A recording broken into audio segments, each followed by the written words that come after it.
تنسي الدموع والكلام.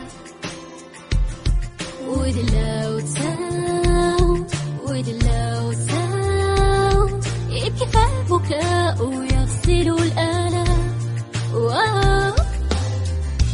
ابكي ولا تبالي، ابكي حتى التعافي. أنا هنا يا صديقي دائما بجوارك حتى مماتي.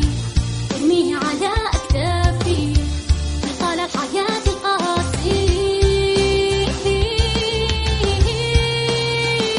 هذه الدموع تلك الصدوع ستداويها الأيام، ولا جدال لا شك يأتي بعد الحزن السلام. الفجر سيأتي